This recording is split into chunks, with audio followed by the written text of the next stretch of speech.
It's UFC Card Collab number 13. We have a divisive segment today for agree or disagree. The statement being, Sean O'Malley will be out of the top 5 rankings by the start of 2026. And will one-of-one cards of lower tier fighters hold long-term value? Also, trash sale hold with 3 huge Poatan rookies. As always, I hope you enjoy this video.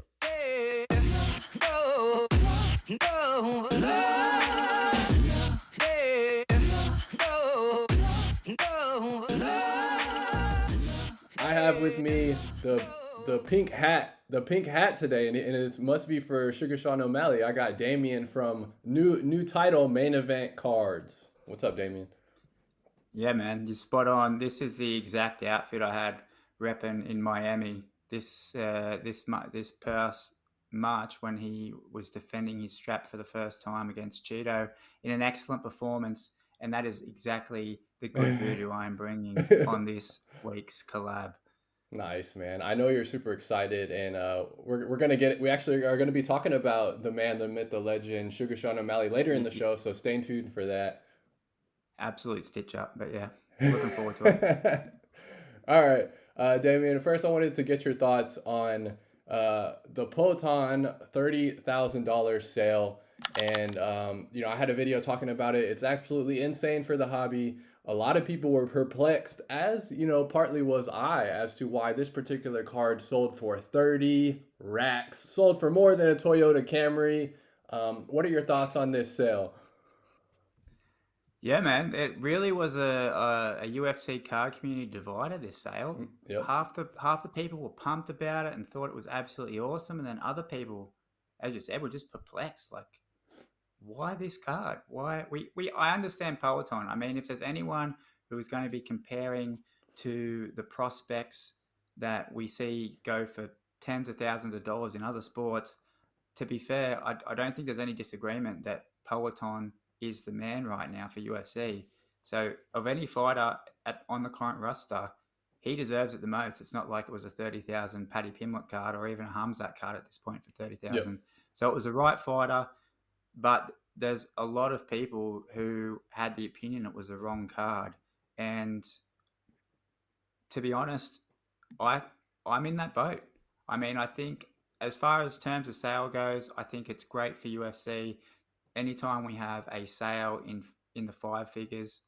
So that's a great thing. But I mean, without putting shade on whoever bought that card, and I know we've both obviously learnt in since then that it was at a legitimate sale, because there was a lot of concerns initially when the news dropped that people were thinking that it was just a fraudulent sale. It wasn't real. People were just trying to pump the market up a bit. But we have both been connected enough to know by this point it was a legitimate sale. A buyer actually had paid for that card. And the only assumption we could be making is that not only does this person have a lot of money, they must love Alex Pereira and they must love Tops Midnight. And as hard as that is believe for people like you and me, Zach, that there is people out there who love Tops Midnight, there clearly is. And I think that's just what this circumstance was. It was a one-of-one. The design, I mean, as I said, that's the design and the year that it's not his rookie card. His rookie card products are in 2023, which I know we are going to dive into in one of our upcoming segments as well. But yeah, they were the 2 surprising factors. The set that it came from, not being a rookie year, attached to the price. But I mean, as I said, goes to show the power of Alex Poatan Pereira, and also when a collector with a lot of money wants a card, they pay for it. So, I mean, for that alone, it's a positive. What were your thoughts? Yeah, man, I kind of echo some of those sentiments. We'll go ahead and do a quick screen share just to look at some of this. And you had mentioned, Midnight, being surprised that Midnight was getting that type of value. And if you look at him in particular, you have 3 cards that are selling in his top 5, which is pretty crazy. And I feel like that isn't not necessarily the case for every fighter, but for whatever reason, some people really resonate with Midnight. And honestly, from a design perspective, I'll die on this hill. Midnight were some good designs. Now, did they necessarily make sense with the UFC? Not necessarily, but as far as just the Photoshop jobs and the fit and finish of the cards, I do think Midnight was done really well. But yeah, we've got the $30,000 card here, man. And insane, especially when you're talking about not even a rookie, right? Like his top three cards are not even rookies, which is crazy. But I think it's a great sale personally. I was one of those in the community that was happy with it. I think anytime we can get huge, massive sales like that, it's a good thing. But everybody, what were your thoughts? Did you think it was stupid? Did you think it was awesome? Let us know in the comments below. Our next segment, Damian, I kind of wanted to do something a little different this time. And I was thinking, a lot of times on the show, we talk about our thoughts on the future and we speculate and we give our case for why we think that to be true. I wanted to kind of play like devil's advocate against ourselves with this one. And the little segment would be, what is a UFC card collecting take that you have that you're afraid you could be wrong on? So kind of dissect a take that you have and why you think you could be potentially wrong on that take. What was your take for this segment? So my take is sitting up right there. Wait, wrong hand. Right up there, right behind me. As we dial it in, we can see Nice. Chuck Liddell there on the 2010 Series 4 hobby box that I picked up. It was literally in my first three purchases. I've also got a Select 2021 hobby box, so that's debut Select. Any other hobby box I probably wouldn't have picked up, but what my take is, and I know a lot of other people feel the same, and this is one that I am scared that I could be wrong, is that sealed hobby boxes for UFC aren't going to necessarily hold their value long term. Okay, I like it. I mean, I could talk about why I bought it was basically the fact that it was Select 2021. It was a debut year of when I'm talking about the hobby box for Select that I got. But it basically was another one of the only products that I could actually obtain here in Sweden when I first started getting into UFC products. So there wasn't much more thought than that put behind it. And then as well with, 2010, one of the top 5 releases that UFC have ever had. Second year product, obviously, but as I said, being Series 4, it came like within the top 5 releases for UFC. Mm-hmm. The box itself, I paid half for that hobby box. The 2010, I paid half of the price that I paid for 2021 Select, and I can't help but worry that, maybe with the 2010, it was not the best purchase in terms of holding long term. Obviously, yet to be seen, but that is, I think, a good one, and one that I think a lot of people would have differing opinions on, if whether all sealed UFC products, hobby boxes, moving forward, especially from the older Topps years, are going to hold their value, or whether there's going to be some products that we just don't see. Because even now, since then, the box that I got, this one, it hasn't gone up, but it hasn't gone down. So, I mean, that's an indication over the last 2 years whether that's a good thing or not. I mean, how long have you held it? Since the beginning, so since the start of 2022. Okay, so 2 years, pretty flat line on the price. Pretty flat line, yeah. So they sit on eBay. They're not hard to get. I mean, it's not like we're talking to 2009 round 1 or 2 hobby box here, but as I said, it's second year. I think the print run on these, is fair to say, was a lot more than what the 2009 stuff was. They are still available. There's not too many product chasers in 2010. I'd be struggling to say any of the bigger rookies from 2010, if I was being completely honest. Obviously, that's something you want to have when it comes to hobby boxes, holding hobby boxes, to think about.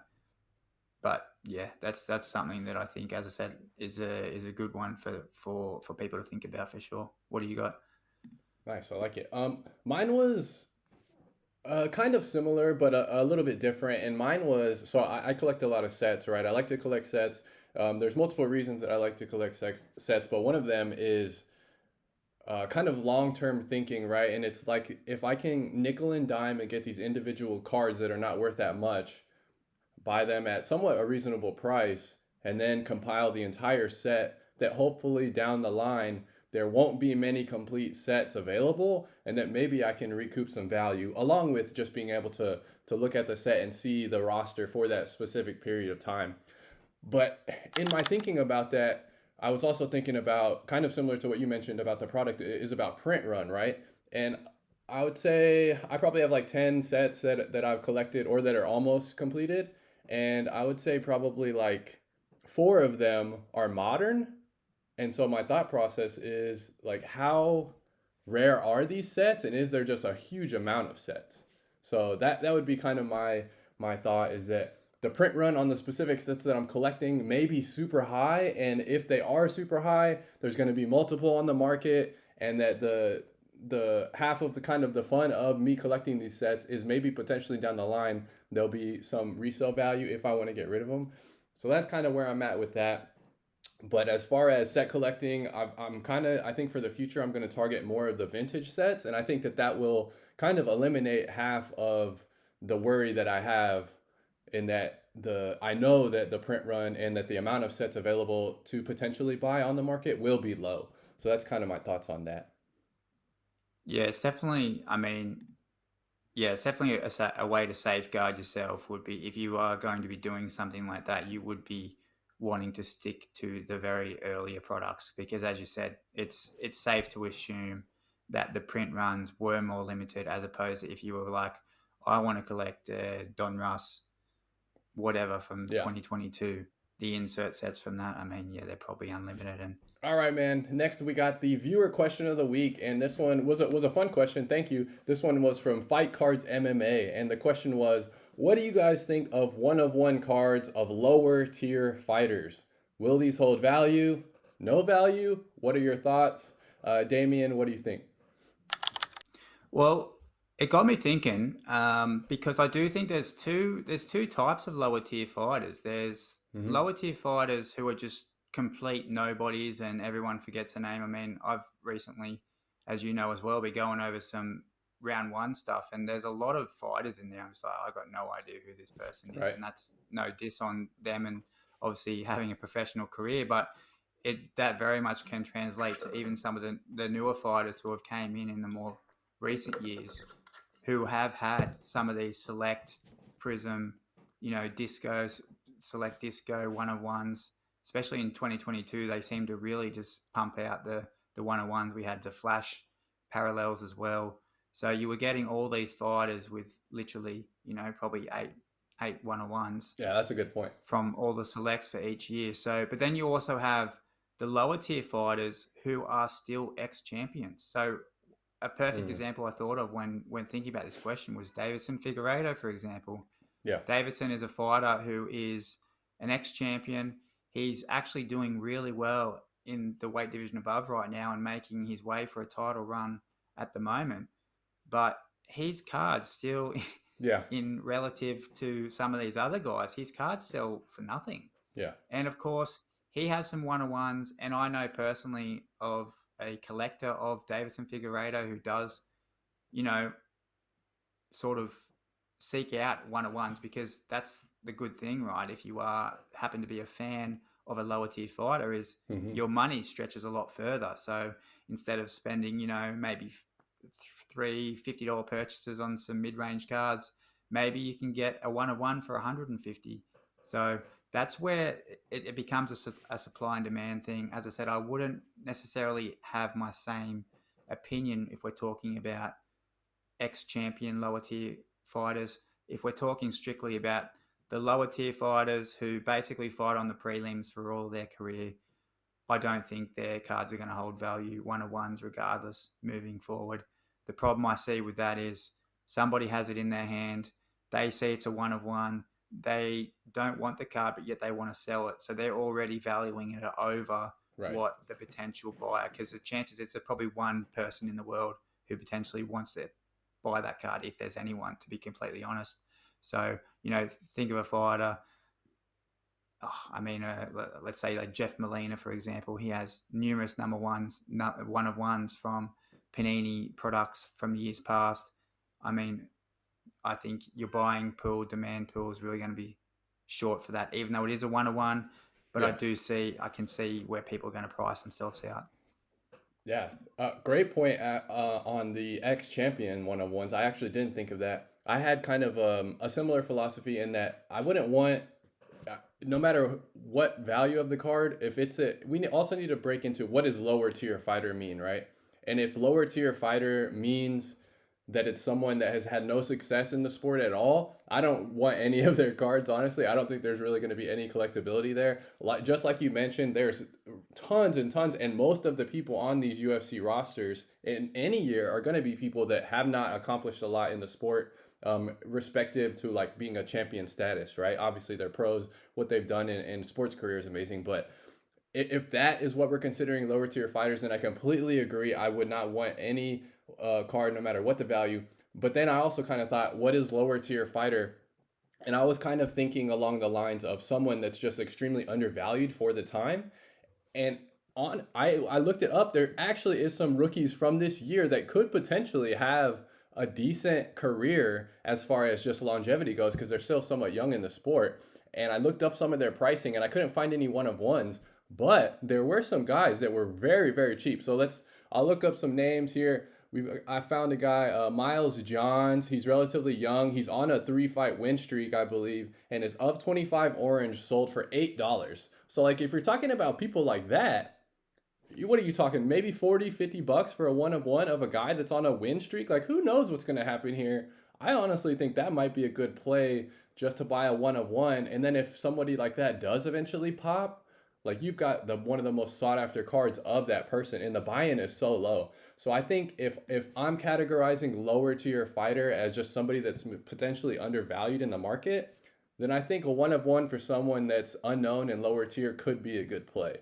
But very fun question. I really enjoyed thinking about this because honestly, that's not something I've ever really thought about. And I only have one of one, and have never pulled any in a box. So it was just an interesting topic. Thank you for the question. You know, we appreciate the questions, so keep them coming. Keep them coming. Go ahead, drop us a question in the comments below. All right, Damian. I know you can. I see your nose. I see your nose wafting in the air right now. What is that smell? That is trash. Oh, you gotta sell that. Hold. We've got trash sell hold. This week it is it's basically Alex Pereira month. You get a sale like that, you get the whole month, right? And we're gonna be talking about Alex Pereira, and we're gonna be talking about three huge rookies on today's trash sell hold. So let me switch over to the screen share and I'll pull up some of the cards that we have for this week and show the people what we're talking about. So first we have the 2023 Optic Alex, rated rookie, one of one gold super here, and really nice card. And then next up we have the 2023 Prism Poatan Gold Shimmer, first off the line. And it's a Gem Mint 10, baby. And this is an of 3 gold shimmer. And lastly, we have the 2023 Select Alex Pereira, and it is the black gold disco, one of one. So Damian, what are you going to, I believe we're starting with sell. So what are you going to sell of these three cards? This was an easy one. Now, I think when I think of selling something, I think of what's hot, Alex Pereira, which I think, as you said, this is Alex Pereira month. We are celebrating. He's sizzling. That the UFC star that is Alex Pereira. So I'm thinking Alex Pereira, he's definitely hot right now. We're seeing some big sales of cards that aren't even his rookie cards, and now we've got three of them. We've got three of them up on the screen. I am going to be selling something that people want. I think what people want comes in terms of grading. And I think people, they love that PSA 10. And you know what they also love? They also love a rookie prism. You know what they also love, Zach? They love rookie gold prisms. Oh. You know what they even love more than a rookie gold prism? They love one that's numbered 2, 3 in the world. Nice. And that is why I am going to be selling probably the most desired card of these three, in my humble opinion. And it's an easy sell, that one. And I'm taking that 50K offer that I get when I put that up on my eBay tonight. Freaking rich. He's gonna buy a tiny house or something. 50K. Nice, man. So we're actually gonna have a somewhat different list this time, which is good. I feel like we're always so close with our list. So let's start we're starting with the sales here. What am I selling? And I had kind of a similar thought pattern to you in that whenever it's coming to selling, right? Usually, obviously, you want a rookie. Obviously, you want an auto if possible, a rookie auto. So that's kind of where I'm heading here. If anybody is following, and then also you want a premium brand, right? And we know that we have in this list we have Prism and we have Select that are two really big premium brands. And recent history would tell us that those two brands are going to give us the biggest price tag, right? When we're talking about sales. So I'm going to go ahead and I'm going to sell the 2023 Select 101 Black Disco Rookie Auto. And I think I'm getting a bigger price than you, man. I think I'm getting, if you get 50K, I get 55K for the Black Select. It's probably pulled out of a blaster pack, mate. I'm getting 50K for that. All right, so next we're trashing. What are you trashing? All right, so this is where we get real, as you said. Let's get real, baby. We're keeping one. Which one do we think? I mean, personally, when I'm thinking of what I want to keep, I think design is a big thing of that. Yeah. And then I also think desirability and demand. If we got our crystal ball, which is back from the shop, and I know you've got it sitting in your lap there at the moment, but I had it just last week, and I was rubbing that thing to death. Whoa! Trying come to on, decide. PG rated R over there. All right, yeah. Sorry, I forgot you pretty much monetized over there at Box Alarm Trading. Are you trying to give us a copyright strike? This is a good little segue, guys. You should be pressing that subscribe button over here at Box Alarm Trading for Zach over here and watch his videos. And rebranded main event cards. Hit it now. But then they got to jump out of the video. So do it later. It's fine. Do it later. Just hit Zach's. Anyway, touching the ball, I'm thinking that of these two, we have as I said, a product of Select, which my problem with Select is that there's just too many one-to-ones. There's too many parallels. Optic, on the other hand, it was a product that really didn't get a lot of love from the UFC card community for some reason. It is absolutely loved in other sports. And I was super psyched when I even heard that 2022 we were going to have Optic for the first time. But if you really look at the numbers, which I've done a few times, Optic 2022 does not really sell that well comparing to Select, which is, I mean, I guess it's personal preference. But then even 2023 was even a bit more of a flop. I think of the two, they're both one-on-ones. They both have the desired autograph. Design-wise, I like the Optic, and I just have a bad feeling about the smelly Select. So Select, as I said, the pure fact, whenever I see Select, I just think of too many parallels, especially when they did we have Concourse, we have Mezzanine, we have Octagon Side. They all have one-on-ones. And then we do, Black Flashes and one-on-ones. And then we do Disco one-on-ones. It's just too much for me, Select, and I've bad connotations with Select, so I'm throwing that Select card in the bin. Wow, we're completely opposite today. I love it. You know what? I'm coming right back at you, dude. You know what's wrong with the gold of 3 first off the line?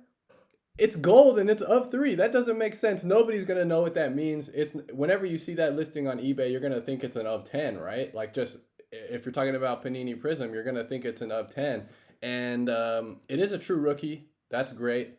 It is gold. I really love the gold. And it is a Gem Man 10. And it's a color match with the red PSA. But whenever I was looking at these 3 cards, black, obvious 101, Superfractor, obvious 101. But then you've got the gold. And I was like, of 3? That I don't know if a lot of people are necessarily going to value that as an of 3. I think it's going to be pushed up slightly more to like the of 10. Now it is the true rookie. It's the true rookie card, which I know a lot of people, that's a huge collectability factor, and I completely agree. But because of the weird of 3, first print. But because of the weird of 3, and personally, I think that the just like him standing here is kind of a lame image. Now the Select is kind of similar, but at least he's like movement, and I believe that's a victory pose, like right after a big highlight.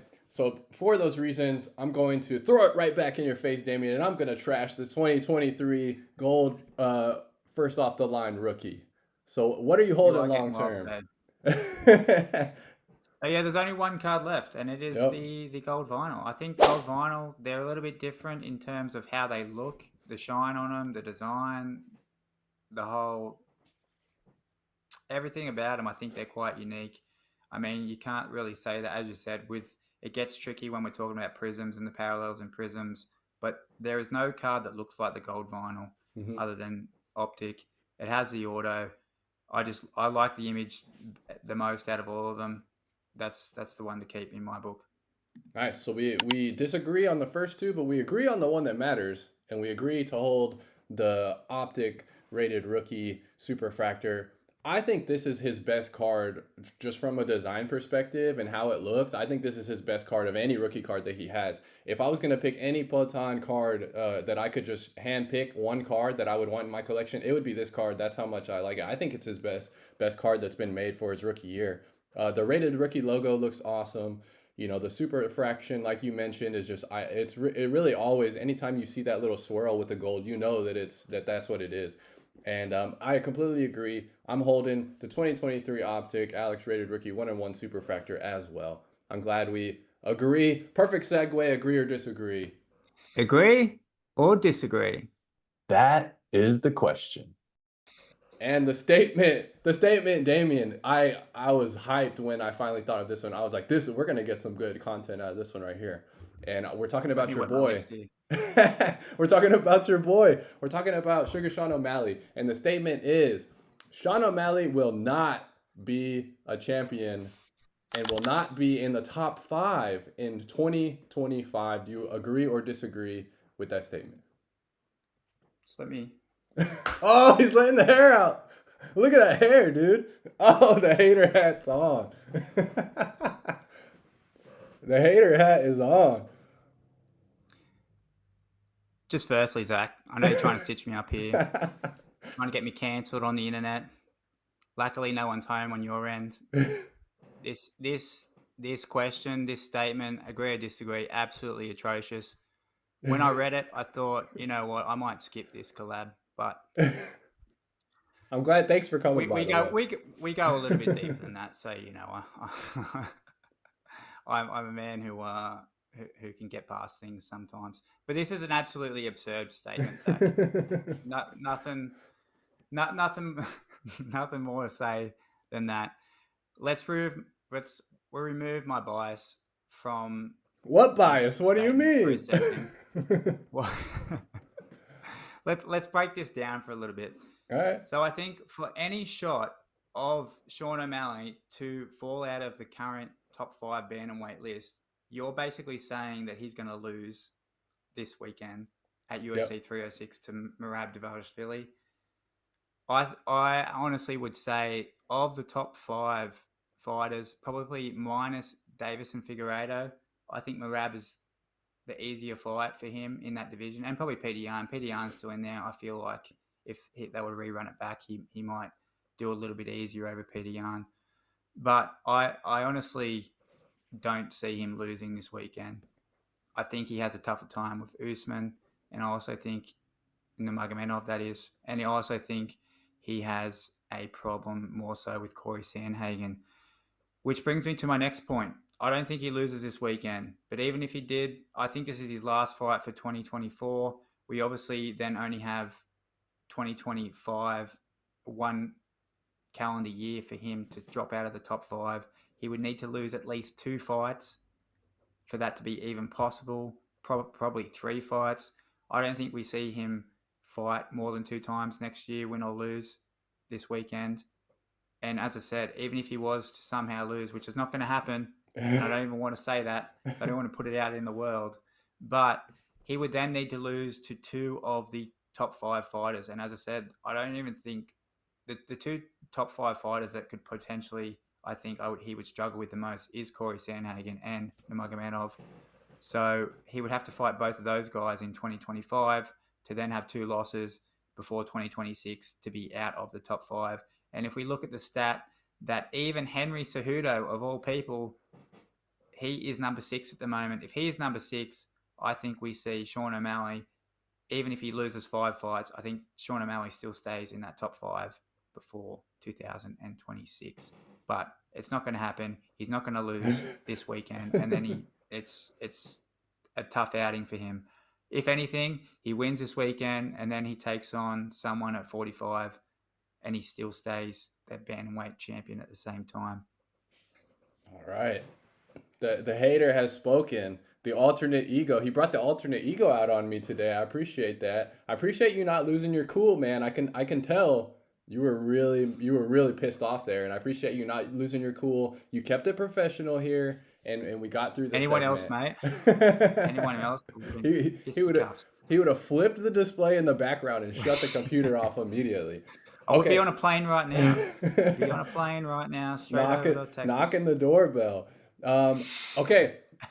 I've got to agree with the statement. I got to agree with the statement here that Sean O'Malley, in the crystal ball, I can see it, man. I can see the future, and I can see a timeline where Sean O'Malley is not in the top 5 at the very start of 2026. And I completely agree. I think he would have to lose 2 fights and 3 fights for sure. But I think if he loses 2 decisive fights, I think there is a possibility that he could be out of the top 5 in 2026. And let's go, we'll do the screen share here real quick, and we'll look at the rankings. Just talking about matchups here, right? So we've got Sugar Sean versus Merab this weekend. I'm really excited. I think it's going to be a great fight. But I do have to edge Merab here, dude. I do have to give Merab the edge. So I think Sean O'Malley loses that fight this weekend. And now we're talking about him being at the number 1 spot. And I think if Sean loses, I think they immediately run Umar to fight Merab for the title. And then we have Sean at 1. And who do I think they give it to? I think they give him Corey Sandhagen versus Sugar Sean. A great striking matchup, but I think Corey's a little bit more well-rounded. So I would go Corey to win there. And then we're talking about Sugar Sean being right at 4 or 5. And if it was a bad outing against Merab and a bad outing against Corey Sandhagen, I could see Davison doing something crazy maybe, and then he moves up, or maybe Song moves up, and then potentially Sugar Sean out of the top 5 by the start of 2026 In the comments below, what do you guys think? Hot take. I know it's a hot take. Take that crystal ball back to the shop, mate. It's clearly broken on your end. You did. I don't know what you did with it. Maybe got damage in postage or something after it left this place. But yeah, absolutely absurd. I think your whole theory there was a waste of everyone's minute. And yeah, complete garbage. Complete garbage. Throw that in the trash. We were talking about UFC 306. So next up, we have our segment, Pay-Per-View Buys. Time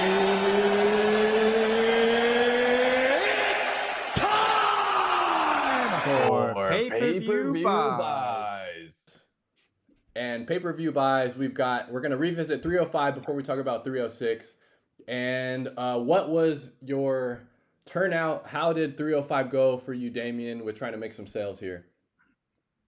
It started off really well, 305. So I was selling, I was trying to consolidate out of some of my Izzy cards. A couple of I had some 3 PSA 10s listed. I even had the 2019 Museum Gold in a PSA 9 slab out.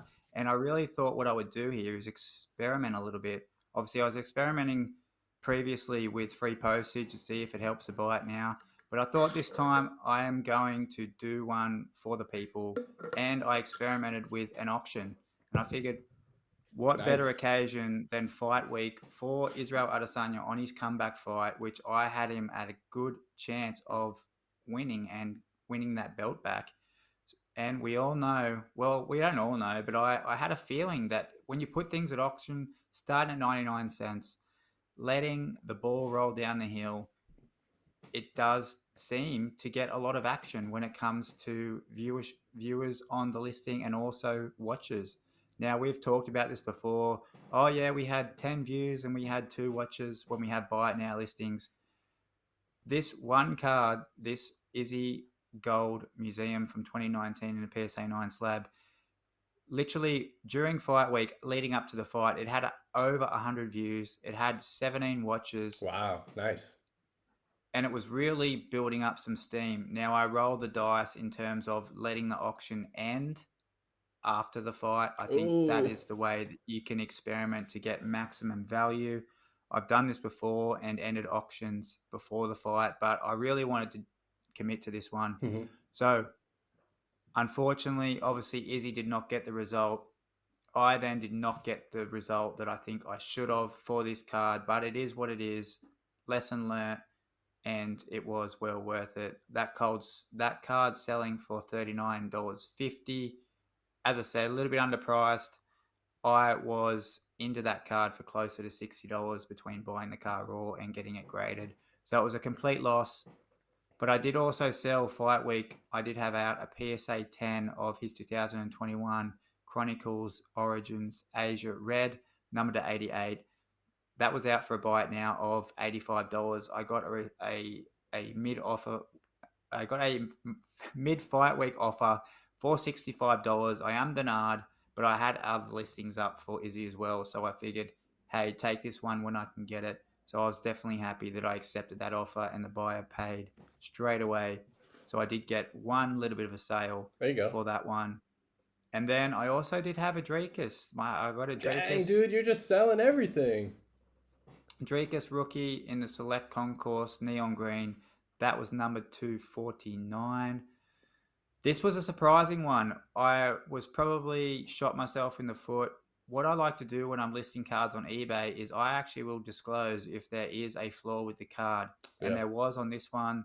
There was a massive print line from basically top to bottom of the card on the left-hand side. It was only seeable in certain light, but it was still there. And there's no way in the world that I could sell that to someone without disclosing. So I did do that. And even though Drakus won, I had a feeling that this card, which I had previously bought for a PPV Buys, I thought it should have done a bit better. But I closed off a $6.50 sale with that one. So ended up getting absolutely crushed sale-wise. Yeah, that's the nice guy move. I think you're right. I think that's the correct thing to do. Especially, just good karma, man. Don't screw somebody over. I've gotten screwed over, and actually a card I'm going to talk about in the future for 306 I got screwed over on. So that's funny that you mentioned that here. That sucks, man, about the Izzy, but that when you roll the dice after, if they win, you're definitely going to get max value. If they lose, it's going to be a tough sell. I did the same thing before. Um, I had a similar woes. We've got woes on both sides this week, and I was trying to move the Gamrot Rainbow here. Freaking Dan Hooker does it again, dude. We talked about it. He's an absolute psycho, dude, and he showed us that he's an absolute psycho again. It was a great fight. It was a really fun scrap. I had the Gamrot rookie Rainbow. A guy reached out to me a week before the fight. Hey, will you do 80 for the Gamrot Rainbow? Pretty close to comps, honestly. Pretty close to comps. It would have been a fair sales price. I was edging I was edging Gamrot here, thinking that he would be able to take it, and then maybe I could ask for a little bit more, maybe closer to 100. Same thing, man. He ends up losing. Now I probably will not even get close to 80 for this rainbow. So kind of a lesson learned there on me. If you get an offer before the fight that's pretty close to what you want, I think I'm probably just going to take it next time and not try and eke out those last few dollars. Okay, now we're talking about 306. What's your play for 306, man? You got your boy in the headline spot. So I feel like I'm trying to do what everyone else is currently doing at the moment, and that's consolidation. I know you obviously did that awesome video where you consolidated your way into a massive, probably one of the biggest PC card that you have. Oh, yeah. And I'm trying to do the same myself. I'm trying to pull out the drawers, pull out the things that I don't have displayed, trying to get these cards that I'm just moving off. I realize after buying them that, I don't feel the same way about some of these cards, and I'd rather move them into a card that I really want, as basically concentrating more on rarity than anything else. And that leads me to continue this experiment, and I am doing this in a big way.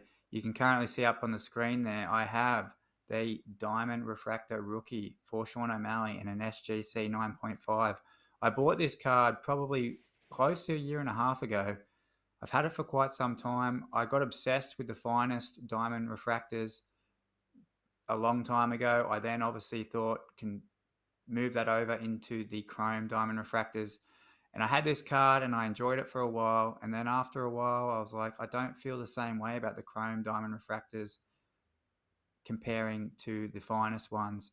Mhm. And the I'm basically trying to work my way into a massive, massive O'Malley rookie as we speak. Nice. And I figured what better time to do that than right now. So that's where this one is currently up for auction as well. I am running that one at auction. So I got some live stats here for the people. That one currently has had 24 views. It's got 16 watches and it's Wow, had nice. 10 bids. And it's currently sitting at the $70 mark with 4 days and 13 hours to go. So that one will Dude, literally be ending that's about great. half hour after the event has finished. So you're doing it Move on again. to the next one. You're rolling the I'm dice doing it on. again. I'm doing it with all these Nice. ones. I know I've Yeah. sent these Okay. one notes here. We have this one, a base O'Malley rookie card. On the back side, we do have the in-person autograph. This one is another card I bought probably close to 2 years, well over 2 years ago now. I actually remember maybe this is one of the first O'Malley cards that I bought. I thought it was so cool being an in-person auto. This one has just sat in my drawer this basically the whole time. I was worried about having it out because of the sunlight. Mm. And why I decided to sell this one, the auto is a little bit weak on it on the back, and I can't do with horizontal cards, man. I've just Yeah. learned that no matter the card, no matter the fighter, I can't do it. So as I said, getting out of this card in order to buy my absolute dream card. And as I said, what better way to do that than Fight Week? This Yep. one currently also will be finishing half hour after the event, but it has currently had 94 views. It's got 15 Dang. watches Killing and it's it. got 32 bids, and it's currently sitting at $200. What? How is Which I this will so want much to higher than add. the Oh, just because the in-person auto, huh? This is already sitting at 2x my buying price, which is an absolute Woo! rarity for us boys over here. So this is Nice, something to man. be celebrated, and obviously, I'm excited to be bringing the closing prices for these cards on the next collab that we Awesome, have. dude. We also have this card, which I chased for the longest time, not necessarily in a PSA 10 slab, but just in a centered copy. I got it. I looked at it for the longest time. I also have a green parallel for this one. I've just become a sucker for color matches when it comes to Sean. A lot of his images, he's donning the green fight shorts. Mm-hmm. You got Green Buffer's jacket parallels for too. me at the moment. Yeah, so I basically decided, you know what, I want a green one, and I don't want to have a green and a silver. That just sounds like too much of a mess for me. So I'm prioritizing with the green parallel instead. This one being a PSA 10 is worth a sale. So this one is also up for sale. 32 views, 10 watches, 4 bids at $15.50 currently. Man, these are so rare too. I don't think people realize the rarity of the 2022 silver flashback. Like these are. The silvers, I hunted. I'm really shitting myself in the foot right now, and it sounds so contradictory because I hunted this card in a centered copy for so long. Mhm. Because as you just mentioned, the greens seems to be probably 4 or 5x the population of the silvers. Yeah. Like you just see so many more green parallels for pretty much every fighter comparing to the silvers, and which wouldn't make much sense. You'd think they would be quite similar or even maybe more silvers than greens. But as I said, this is not a card that I'm getting for the rarity. I just love this image, love this parallel, and I decided that the green was the one that I prefer. So that's the one I'm sticking with Nice. and cashing out of this one. So I'll Nice, probably man. be able to buy 10 greens with the sale of this one. Yeah. Yeah, this was a SSP for that year, which is one thing that's kind of, I think Panini really shot themselves in the foot by not releasing pack odds, because the odds on this would have been really tough to hit if they would have disclosed that. And then finishing it off with another diamond refractor from Topps Chrome, another horizontal card, another PSA 10 that just deserves to be sold. Someone else will buy it, whether they're trying to speculate, whether they want it for their collection. It's just a card that I no longer wanted to have. Bought this one pretty much a week after I bought the rookie diamond refractor. And once again, this has just been a card that I really thought I wanted at the time, but I just haven't really appreciated Mhm. since I got it. So once again, that one is up. on the eBay at auction. That one has had 18 views, 13 watches, 3 bids, currently sitting at $20.50. This is a great image, man. I really like this image of him landing this head kick. This had to have been flush. Do you remember this exact moment? Did he get rocked from this? Because this looks like it's going to land It's what pretty solid. he fought. This is his first ever UFC fight. So obviously he was on the Contender Series, and then he fought on the Ultimate Fighter finale, and this was him against Terrion Ware, and it was a really good showing for Sean because he went the full 3 rounds for this. Mhm. And there was a few little times he got in a little bit of trouble, took some shots, but for the most part, he just put on an absolute clinic and showed a lot of flashy striking in this match. So was definitely a memorable one for Sean in his career. Nice. You got a lot of heat this week, man. I love it. I'm hoping you can really make some good big sales here. But I'm sorry I gotta do this. I gotta bring up the champ. He's gonna be the he's gonna be the champ after this weekend, dude. Look at that. That's the face of the champion, man. Where's the red jacket? Yeah, exactly. So I've had this for the longest time.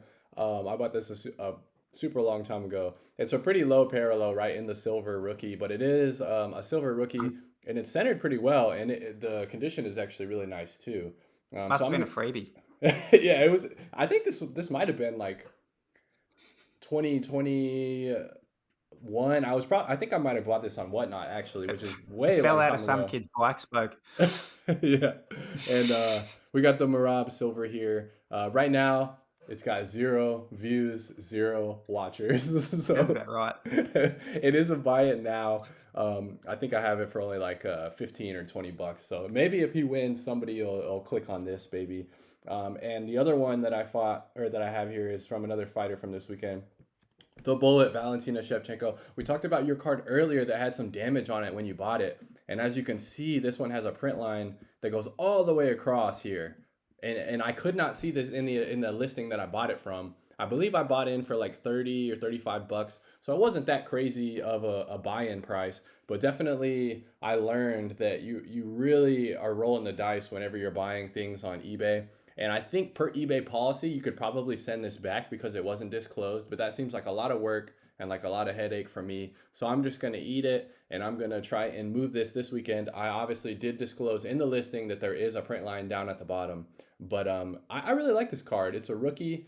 She's throwing a strike here, a good action shot. Looks like a back fist or something, or maybe she's about to stuff a takedown. Not sure exactly the sequence that's happening, but I think it's a fun card, and it's vertical, so it would display well. So that's what I'm hoping to get lucky on this weekend at 306. We got Marab.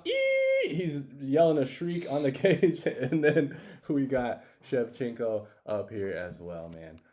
Thank you again for coming on, Damian. Thanks everybody for watching. Go and subscribe to Damian over at Rebrand Main Event Cards and watch all his videos. He is the man. Thanks, Zach. No, yeah.